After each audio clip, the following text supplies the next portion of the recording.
Hello and welcome back to this Somank educare. Friends, हम लोगों ने लास्ट वीडियो सेशन में एक ब्रीफ ओवरव्यू लिया था एसीसीए क्वालिफिकेशन के बारे में एंड एसीसीए इंस्टीट्यूट के बारे में, जिसमें मैंने आपको ये प्रॉमिस किया था कि अपकमिंग वीडियोस में हम लोग एसीसीए के बारे में और अच्छे से डिस्कशन और इसके बारे में और अच्छे से जानेंगे। तो आज की वीडियो में हम लोग डिस्कशन करेंगे एसीसीए की ग्लोबल वैल्यू के बारे में एंड आफ्टर क्वालिफाइंग एसीसीए, यानी कि जब आपकी एसीसीए कंप्लीट हो जाएगी आपके पास क्या क्या वर्किंग अपॉर्चुनिटीज या करियर अपॉर्चुनिटीज आपके पास अवेलेबल होंगी। तो स्टार्ट करते हैं। सबसे पहले बात करते हैं कि एसीसीए की ग्लोबल रिकॉग्निशन क्या है या ग्लोबल वैल्यू क्या है।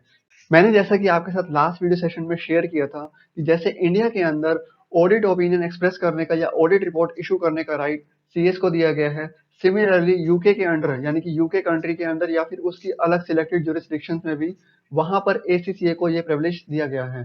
अभी हो सकता है कि आपके माइंड में सिर्फ यही चीज हो कि एसीसी कंप्लीट करने के बाद जो आपके पास ऑप्शन होता है वो ऑडिटिंग की फील्ड में ही होता है, बट ऐसा नहीं है। आपके पास और भी काफी सारे ऑप्शंस होंगे जिसके बारे में अभी हम अपकमिंग पार्ट में डिस्कस भी करेंगे। अगर मैं अभी बात करूं कि किन किन कंट्रीज में आपको स्पेशल प्रिविलेजेस एंजॉय करने को मिलेंगी, वो है यूके और जो भी आपकी यूरोपियन कंट्रीज है, फॉर एन एग्जांपल आयरलैंड वगैरह जो भी कंट्रीज हैं, वहां पर इनके काफी अच्छे टाइप्स है, तो जहां पर आपको एसीसी कंप्लीट करके आपको स्पेशल या एक्सक्लूसिव बेनिफिट्स मिलेंगे। अगर मैं बात करूं अदर कंट्रीज की, सिर्फ यूके और यूरोपियन कंट्रीज तक ही रेस्ट्रिक्टेड नहीं है, इसके अलावा जो अदर कंट्रीज हैं, फॉर एन एग्जांपल अगर मैं इंडिया, यूएसए, कनाडा या फिर ऑस्ट्रेलिया, दुबई की भी बात करूं, तो इन सारी कंट्रीज में भी एसीसीए को एक अच्छी वैल्यू दी जाती है। यहाँ पर भी अच्छे खासे रिक्रूटर्स आपको देखने को मिलेंगे। अगर आपके माइंड में ये क्वेश्चन आ रहा है कि इंडिया की बात करो कि इंडिया के अंदर कौन कौन रिक्रूट करते हैं, यानी कि एसीसीए को हायर कौन कौन करते हैं, उसके बारे में हम बात कर लेते हैं। अगर आप सीए को एसीसीए से कंपेयर कर रहे हो तो आप उसको गलत लाइन ऑफ कंपैरिजन कर रहे हो, क्योंकि ये डिपेंड करता है कि आपका लॉन्ग टर्म ऑब्जेक्टिव क्या है। क्योंकि अगर आपका गोल है कि आपको बाहर सेटल होना है या फिर किसी एक एमएनसी से वर्क करके वहां पर सेटल होना है, तो हो सकता है कि आपके लिए एसीसीए कुछ सिलेक्टेड सर्टेन सर्कमस्टेंसेज में आपको एसीसीए सूट करे। और ऑन द कंट्रेरी अगर आपका लॉन्ग टर्म गोल है कि आपको इंडिया के अंदर ही वेल सेटल होना है, तो हो सकता है उस केस में आपके लिए सीए ज्यादा सूटेबल हो। इस कंपैरिजन के लिए हम एक अलग से वीडियो में बात करेंगे जिसमें एसीसी और सीए को कंपैरिजन करेंगे। उसका मैं लिंक भी डिस्क्रिप्शन में अवेलेबल करा दूंगा जैसे ही मैं वो वीडियो अपलोड करूंगा। अभी के लिए अगर मैं बात करूं कि इंडिया के अंदर एसीसीए को कौन कौन रिक्रूट करते हैं, तो एसीसीए के अंदर जो लीडिंग रिक्रूटर्स हैं इस टाइम पर वो हैं बिग फोर्स और जीटी और ऐसे ही अलग अलग फर्म्स हैं जो भी एमएनसी हैं जो अक्रॉस द ग्लोब आपको प्रोफेशनल सर्विसेज प्रोवाइड करते हुए नजर आएंगी। तो ये सारी फर्म्स जो हैं इंडिया के अंदर जो है स्पेसिफिकली एसीसीए को हायर कर रही हैं। हो सकता है आप में से कुछ लोगों को बिग फोर्स के बारे में ज्यादा आइडिया ना हो, तो मैं उनको एक ओवरव्यू दे देता हूँ। बिग फोर्स जो है वर्ल्ड की top accounting and consultancy firms हैं। इसके अंदर ईवाई, पीडब्ल्यूसी, केपीएमजी एंड डेलोइट, ये चार फर्म्स इंक्लूड हैं। अगर मैं बिग फोर्स के नेक्स्ट फर्म्स की बात करूं तो उसमें जीटी एक अलग से फर्म है जो आपको एसीसी हायर करते हुए नजर आएंगी। अब इस फर्म्स के अंदर भी आपको सीपीए, एसीसीए, सीए जैसे प्रोफेशनल्स देखने को मिलेंगे। अब आपके माइंड में ये थॉट भी होगा कि सीए करने के बाद और एसीसीए करने के बाद आपको वर्क हो सकता है कि दोनों में डिफरेंट करने को मिले।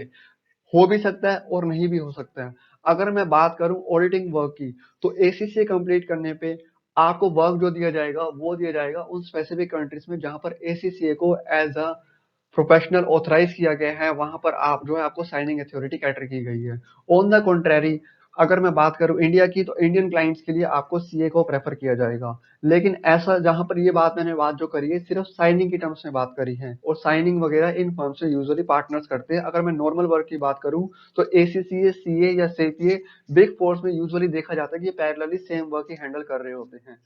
अपार्ट फ्रॉम दैट, इसके अलावा ऐसा नहीं है कि और कंपनीज हायर नहीं करती हैं एसीसीए को, डेफिनेटली हायर करती है। जिनको आईएफआरएस का बाकी रूल्स एंड रेगुलेशंस जो ग्लोबल लेवल पे अप्लाई होते हैं उनको फॉलो करना होता है, वो लोग भी हायर करते हैं। ऐसा कुछ कोई रिस्ट्रिक्टेड एग्जॉस्टिव लिस्ट नहीं है कि जो मैंने आपके सामने स्क्रीन पे शेयर करी। इसके अलावा और भी रिक्रूटर्स देखने को मिलेंगे। लेकिन अगर बात करूं मैं सीए और एसीसीए को एक बेसिक सी बात करूं, अगर आपके माइंड में ऐसा थॉट है कि आप जैसे इंडिया के अंदर हर दूसरे रिक्रूटर को पता होता है कि सीए कौन सी क्वालिफिकेशन का नाम है, लेकिन वो आपको डोमेस्टिक कंपनीज में एसीसी के टर्म्स में देखने को नहीं मिलेगा। हो सकता है कि किसी लाला कंपनी में, किसी डोमेस्टिक कंपनी में आपको एचआर को भी समझाना पड़े कि एसीसी कौन सी क्वालिफिकेशन है, कौन सी चिड़िया का नाम है।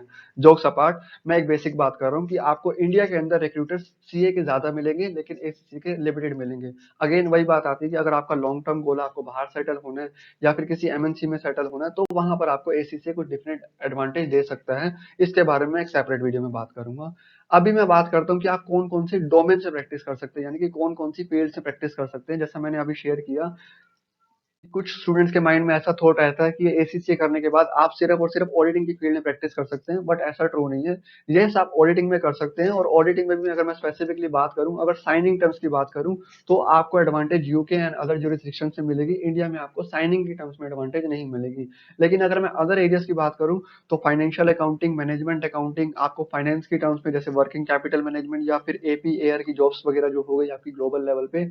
इसके अलावा management consultancy, there are other option as well, जहां पर आप इन एसीसी को क्वालिफाई करने के बाद प्रैक्टिस कर सकते हैं। आपने अलग ऑप्शंस भी देखने को मिलेंगे अगर आप कभी भी इसकी जॉब हायरिंग अगर देख लो, कि जहां पर आपको एसीसी क्वालिफिकेशन के बेसिस पे हायरिंग मिल रही है, तो इसके अलावा और डिफरेंट डोमेन्स भी आपको देखने को मिल सकते हैं। ये एक एग्जॉस्टिव लिस्ट नहीं है।